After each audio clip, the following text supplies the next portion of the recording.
Hi everyone, welcome to our channel Narendra talks. Friends, Andhra Pradesh TSC school assistant social స్టడీస్కి సంబంధించిన సిలబస్లో భాగంగా ఇంటర్మీడియట్కి సంబంధించిన సిలబస్లో ఇంటర్మీడియట్ మొదటి సంవత్సరం అర్థశాస్త్రం ఎకనామిక్స్కి సంబంధించిన Telugu medium text book bit bank వీడియోలు, యూనిట్ వైజ్ బిడ్ బ్యాంక్ వీడియోలు మన ఛానల్లో అందుబాటులో ఉన్నాయి. ఈ వీడియోస్ లింక్స్ అన్నీ కూడా డిస్క్రిప్షన్లో ఉన్నాయి, చూడండి. అలాగే ఇంటర్మీడియట్ సెకండ్ ఇయర్ అర్థశాస్త్రం ఎకనామిక్స్కి సంబంధించిన యూనిట్ వైజ్ బిడ్ బ్యాంక్ వీడియోలు మన ఛానల్లో ఒక్కొక్కటిగా తెలుసుకుంటున్నాం. ఇవాళ టాపిక్ ఏంటి అంటే యూనిట్ 8 పర్యావరణము మరియు సుస్థిర ఆర్థికాభివృద్ధికి సంబంధించిన part 1 Telugu medium text book bit bank video already మన ఛానల్లో అందుబాటులో ఉంది. ఈ వీడియోకు కంటిన్యూషన్గా ఈరోజు పార్ట్ 2 యూనిట్ 8 పర్యావరణం మరియు సుస్థిర ఆర్థికాభివృద్ధికి సంబంధించిన Telugu medium text book bit bank video ఇప్పుడు తెలుసుకుందాం. మన ఛానల్లో టెట్ డిఎస్సి సబ్జెక్టు కంటెంట్ పేరుతో ప్లేలిస్ట్ ఉందండి. ఇందులో 3rd to 10th క్లాస్ 3వ తరగతి నుంచి 10వ తరగతి దాకా complete biological sciences, social sciences, physical సైన్సెస్కి సంబంధించిన government Telugu medium text book bit bank వీడియోలు మన ఛానల్లో అందుబాటులో ఉన్నాయి. కేవలం టెట్ డిఎస్సీలకే కాకుండా అన్ని రకాల పోటీ పరీక్షలకు ఉపయోగపడే విధంగా ఈ యొక్క సబ్జెక్ట్ కంటెంట్ బిడ్ బ్యాంక్ వీడియోలను రూపొందించడం జరిగింది. ఈ వీడియోస్ లింక్స్ అన్నీ కూడా డిస్క్రిప్షన్లో ఉన్నాయి, ఒక్కసారి చూడండి. అలాగే అన్ని రకాల పోటీ పరీక్షలకు ఉపయోగపడే విధంగా జనరల్ నాలెడ్జ్ అనే పేరుతో ప్లేలిస్ట్ ఉందండి. ఇందులో general knowledge, GK, practice bits videos అందుబాటులో ఉన్నాయి. ఈ వీడియోస్ లింక్స్ అన్నీ కూడా డిస్క్రిప్షన్లో ఉన్నాయి, ఒక్కసారి చూడండి. అలాగే Andhra Pradesh DSC school assistant biological సైన్సెస్కి సంబంధించిన సిలబస్లో భాగంగా ఇంటర్మీడియట్ స్థాయికి సంబంధించిన ఇంటర్మీడియట్ మొదటి సంవత్సరం 2వ సంవత్సరాలకు సంబంధించినటువంటి జంతుశాస్త్రం, వృక్షశాస్త్రం, బాటనీ మరియు జువాలజీలకు సంబంధించిన Telugu medium text book bit bank వీడియోలు మన ఛానల్లో అందుబాటులో ఉన్నాయి. ఈ వీడియోస్ లింక్స్ అన్నీ కూడా డిస్క్రిప్షన్లో ఉన్నాయి, ఒక్కసారి చూడండి. ఓకే, ఫస్ట్ టైం మన ఛానల్ చూస్తూ ఉన్నట్లయితే సబ్స్క్రైబ్ చేయండి, బెల్ ఐకాన్ ఆల్ మీద ట్యాప్ చేయండి. సబ్స్క్రైబ్ చేయడం వలన ఛానల్లో ఉన్న వివిధ రకాల కంటెంట్ వీడియోలన్నీ కూడా మీరు మిస్ కాకుండా చూడగలుగుతారు. ఓకే, టుడే టాపిక్లోకి వెళ్ళే ముందు వీడియోని అయితే లైక్ చేయండి ఫ్రెండ్స్. లైక్ చేయడం వల్ల మరిన్ని కంటెంట్ వీడియోలు మీ ముందుకు తీసుకురావడానికి అవకాశం ఇచ్చిన అవుతారు, కాబట్టి వీడియోని అయితే లైక్ చేయడం మర్చిపోద్దండి. అలాగే వీడియోను స్కిప్ చేయకుండా కంప్లీట్గా చూడండి, మీకు పూర్తి ఇన్ఫర్మేషన్ ఉంటుంది.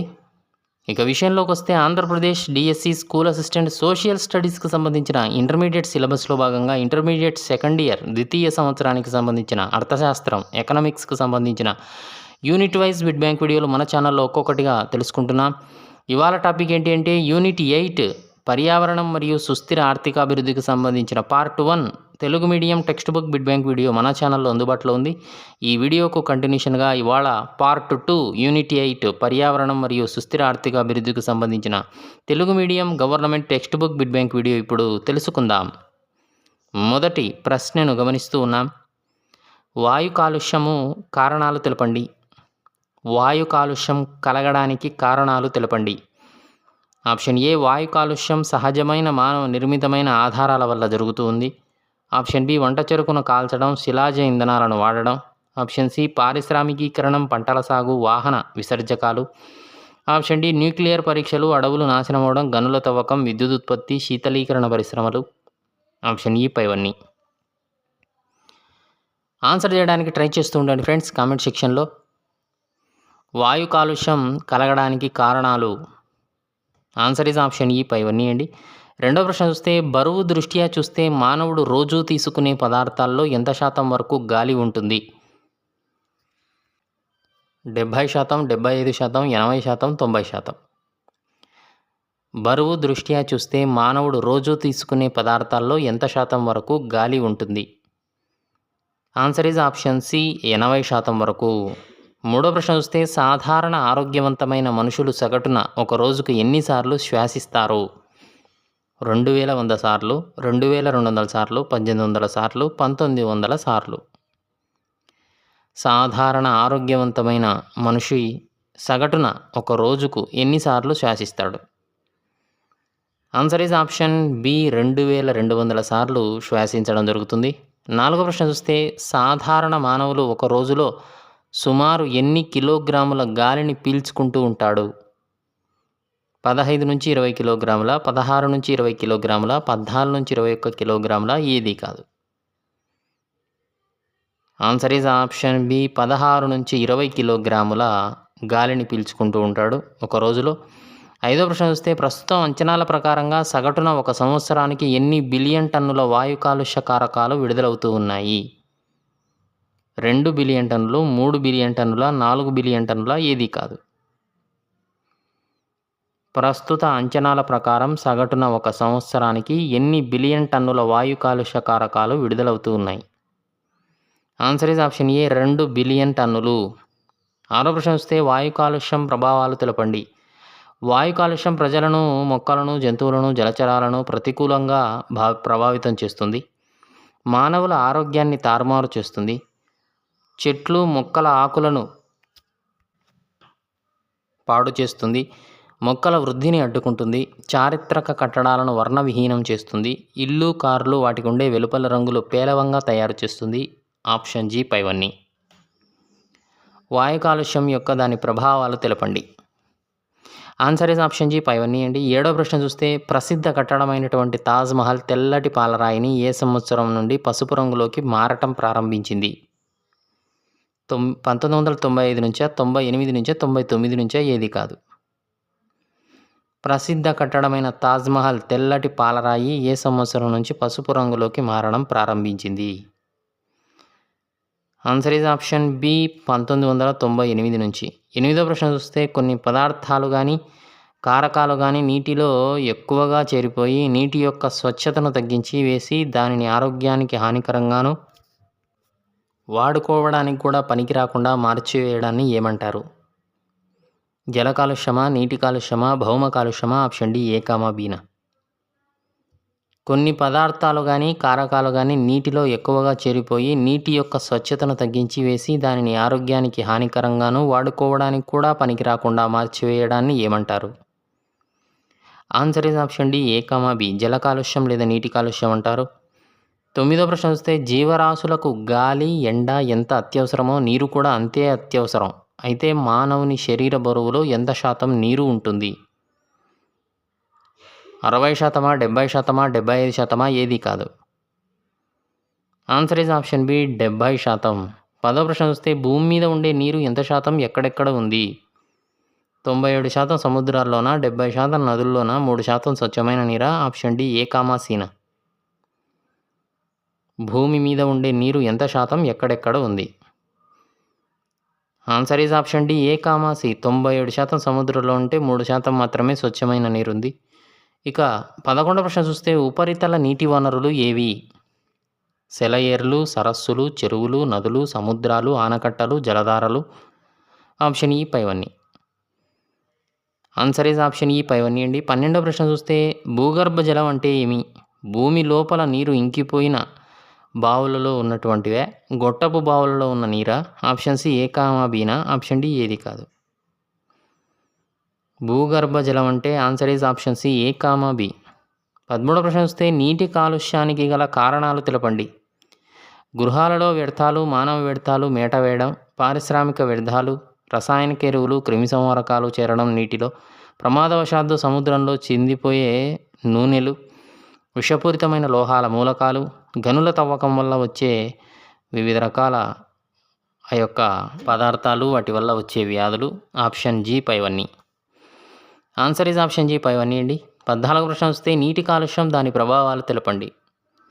ఆప్షన్ ఏ, నీటి నుంచి పుట్టే వ్యాధులను వ్యాపింపజేస్తుంది, తద్వారా వైద్య ఖర్చుల రూపంలో అధిక ఆర్థిక భారం, తాగునీటి స్వచ్ఛతను క్షీణింపజేస్తుంది, ఆర్థిక కార్యకలాపాలలో ప్రత్యక్షంగా ఉపయోగించడానికి పనికి రాకుండా పోతుంది, సముద్ర ఉత్పత్తులు కలుషితమై తినడానికి వీలు లేని ప్రమాదకరమైనవిగా మార్చివేస్తుంది. పైవన్నీ. ఆన్సర్ ఈజ్ ఆప్షన్ డి పైవన్నీ అండి. 15వ ప్రశ్న చూస్తే గృహోపకరణాలు వాడకం వల్ల లౌడ్ స్పీకర్ల వాడకం, గడియారం, అలారం శబ్దాల వల్ల ఊపిరి పీల్చడం, మాట్లాడడం, శబ్దాలు మొదలగునవి, థర్మల్ ప్లాంట్లు, గనుల తవ్వకం, విమానాశ్రయాలు, వివిధ రవాణా సాధనాల ద్వారా ఏర్పడే కాలుష్యాన్ని ఏమంటారు? వాయు కాలుష్యం, జల కాలుష్యం, గృహ కాలుష్యం, శబ్ద కాలుష్యం. ఆన్సర్ ఈజ్ ఆప్షన్ డి, శబ్ద కాలుష్యం అంటారు. 16వ ప్రశ్న చూస్తే ధ్వని కాలుష్యం ప్రభావాలు తెలపండి. సంగీతం, భాషణల యొక్క తీయదనం, ఇంపు నశించిపోతుంది, వార్తా ప్రసార శ్రవణాన్ని అడ్డుకుంటుంది, తాత్కాలికంగా కానీ శాశ్వతంగా కానీ వినికిడి శక్తి కోల్పోయే ప్రమాదం ఉంది, మానవుని శరీరంలోని వివిధ వ్యవస్థలు చేసే పనులకు అడ్డుపడుతుంది. గర్భస్థ శిశువులకు సరిచేయలేనటువంటి ప్రమాదాలను కలగజేస్తుంది. ధ్వని కాలుష్యం పైవన్నీ. ఆన్సర్ ఈజ్ ఆప్షన్ ఎఫ్ పైవన్నీ అండి. 17వ ప్రశ్న చూస్తే పర్యావరణ క్షీణతకు గల ఆర్థిక కారణాలు తెలపండి. మానవ ఆరోగ్యంపై ప్రభావాలు: వాయు కాలుష్యం, నీటి కాలుష్యం, ధ్వని కాలుష్యం, వ్యవసాయంపై ప్రభావం, నేల కాలుష్యం, పరిశ్రమలపై ప్రభావం, పశు సంపదపై ప్రభావం, సముద్ర ఆహార పదార్థాలపై ప్రభావం, ఇతర ప్రభావాలు. పర్యావరణ క్షీణతకు గల ఆర్థిక కారణాలు. ఆన్సర్ ఈజ్ ఆప్షన్ కే పైవన్నీ అండి. 18వ ప్రశ్న చూస్తే పర్యావరణ కాలుష్యానికి దారితీసిన కారణాలు తెలపండి. సాంఘిక కారణాలు: జనాభా పేదరికం, నగరీకరణ అంటే పట్టణీకరణ, ఆర్థిక అంశాలు పైవన్నీ. ఆన్సర్ ఈజ్ ఆప్షన్ డి పైవన్నీ అండి. 19వ ప్రశ్న చూస్తే నేల నాణ్యత కొన్ని ప్రతికూల మార్పులకు గురయ్యేందులో సహజ మూలకాల కూర్పు తారుమారు అవడం వల్ల భూమి ఉత్పాదకత తగ్గడమే ఏ కాలుష్యానికి దారితీస్తుందని చెప్పవచ్చు? నీటి కాలుష్యం, వాయు కాలుష్యం, జల కాలుష్యం, నేల కాలుష్యం. ఆన్సర్ ఈజ్ ఆప్షన్ డి నేల కాలుష్యం. 20వ ప్రశ్న చూస్తే అధిక రసాయన సమ్మేళనాలు, క్రిమి సంహారక మందుల వాడకం వల్ల వివిధ రసాయనాలు, ఆమ్లాలు, క్షారాలు భూమిలోకి చొచ్చుకుపోయి భూమి సహజ ధర్మాన్ని కోల్పోవడాన్ని ఏమంటారు? నీటి కాలుష్యం, వాయు కాలుష్యం, జల కాలుష్యం, నేల కాలుష్యం. ఆన్సర్ ఈజ్ ఆప్షన్ డి నేల కాలుష్యం అంటారు. ఓకే ఫ్రెండ్స్, వీడియోని అయితే లైక్ చేయడం మర్చిపోతుండే, అలాగే ఛానల్ సబ్స్క్రైబ్ చేసుకోండి. 21వ ప్రశ్న చూస్తే సహజ వనరులను సాధారణంగా 2 రకాలుగా విభజించారు. అవి ఏవి? 1 పునరావృతం అయ్యే వనరులు, 2 పునరావృతం కాని వనరులు. Option C A comma B, option D ఏది కాదు. Answer is option C A comma B. పునరావృతం అయ్యే వనరులు, పునరావృతం కాని వనరులు అని చెప్పి సహజ వనరులను 2 రకాలుగా విభజించారు. 22వ ప్రశ్న వస్తే ఎలాంటి తరుగుదల లేకుండా ఎన్నిసార్లు ఉపయోగించుకున్నా క్షీణించని వనరులను ఏమని అంటారు? పునరావృతం అయ్యే వనరులు, పునరావృతం కాని వనరులు. Option C A comma B, option D ఏది కాదు. ఆన్సర్ ఈజ్ ఆప్షన్ ఏ పునరావృతం అయ్యే వనరులు అంటారు. 23వ ప్రశ్న వస్తే గాలి, సౌరశక్తి, సముద్రపు అలల శక్తి, భూగర్భ ఉష్ణ వనరులు మొదలగు వనరులను ఏ వనరుల కింద చెప్పవచ్చు? ఆన్సర్ ఈజ్ ఆప్షన్ ఏ పునరావృతం అయ్యే వనరుల కింద చెప్పవచ్చు. 24వ ప్రశ్న వస్తే వాడుకుంటూ పోతే తరిగిపోయేటువంటి సహజ వనరులను ఏమని అంటారు? ఆన్సర్ ఈజ్ ఆప్షన్ బి పునరావృతం కాని వనరులు అంటారు. 25వ ప్రశ్న వస్తే బంగారు, వెండి, రాగి, శిలాజ ఇంధన నూనెలు మొదలైన వాటిని ఏ వనరులకు ఉదాహరణగా చెప్పవచ్చు? ఆన్సర్ ఈజ్ ఆప్షన్ బి పునరావృతం కాని వనరుల కింద చెప్పవచ్చు. 26వ ప్రశ్న వస్తే సుస్థిరమైన అభివృద్ధి అన్న భావనలో 3 ముఖ్యమైన భాగాలు ఉంటాయి. అవి ఏవి? 1 ఆర్థిక అంశాలు, 2 సాంఘిక అంశాలు, 3 పర్యావరణం. ఆప్షన్ డి పైవన్నీ. ఆన్సర్ ఈజ్ ఆప్షన్ డి పైవన్నీ అండి. 27వ ప్రశ్న చూస్తే కర్బన శోషణాగారాలు అని, ప్రకృతి సౌందర్యాల ఖజానాలు అని వీటిని పిలుస్తారు. చెరువుల, అడవుల, సూక్ష్మక్రిముల, వృక్షాల? కర్బన శోషణాగారాలు లేదా ప్రకృతి సౌందర్యాల ఖజానాలు అని వీటిని పిలుస్తారు. ఆన్సర్ ఈజ్ ఆప్షన్ బి అడవులు. 28వ ప్రశ్న వస్తే అడవుల పరిరక్షణకు తీసుకోవాల్సిన జాగ్రత్తలు తెలపండి. పేదల ఇల్లు కట్టుకోవడానికి అటవీ భూములు కేటాయించడం మానుకోవాలి. సామాజిక అటవీ కార్యక్రమాల కింద కొన్ని ప్రత్యేక ప్రాంతాలను అభివృద్ధి చేయాలి. ఆప్షన్ సి వృధాగా ఉన్న భూముల్లో మొక్కలు నాటడం జరగాలి. ఆప్షన్ డి అడవులు తరిగిపోయిన ప్రదేశాలను గుర్తించిన ప్రాంతాల్లో చెట్లను తిరిగి నాటి అడవిని తిరిగి పెంపొందించాలి.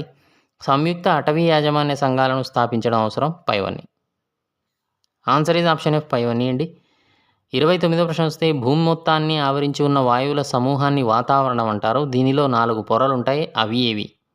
1 troposphere, 2 stratosphere, 3 ionosphere, 4 thermosphere. Option ఈ పైవన్నీ. ఆన్సర్ ఈజ్ ఆప్షన్ ఈ పైవన్నీ అండి. 30వ ప్రశ్న వస్తే సూర్యుని రేడియేషన్ వల్ల వచ్చే అతినీలలోహిత కిరణాలను అడ్డుకొని భూమి మీద మానవుని జీవనానికి అవసరమైనటువంటి శక్తిని ప్రసాదించే రక్షక కవచాన్ని ఏమంటారు? ఐనో పొరన, ఓజోన్ పొరన, భూగోళ పొరన? ఏది కాదు. Answer is option B ozone పొర అంటారు. ఓకే ఫ్రెండ్స్, ఇది Andhra Pradesh DSC school assistant social స్టడీస్కి సంబంధించిన ఇంటర్మీడియట్ సెకండ్ ఇయర్ అర్థశాస్త్రం ఎకనామిక్స్కి సంబంధించిన యూనిట్ 8 పర్యావరణం మరియు సుస్థిర ఆర్థికాభివృద్ధికి సంబంధించిన part 2 Telugu medium text book bit bank video నచ్చిందా? నచ్చితే లైక్ చేయండి. మీ ఫ్రెండ్స్ ఫ్యామిలీ మెంబర్స్కి వీడియో యూజ్ అవుతుంది అనుకుంటే షేర్ చేయండి. ఛానల్ను సబ్స్క్రైబ్ చేసుకోవడం మర్చిపోద్దండి. వీడియోను లైక్ చేయడం అసలు మర్చిపోద్దండి. Thanks for watching.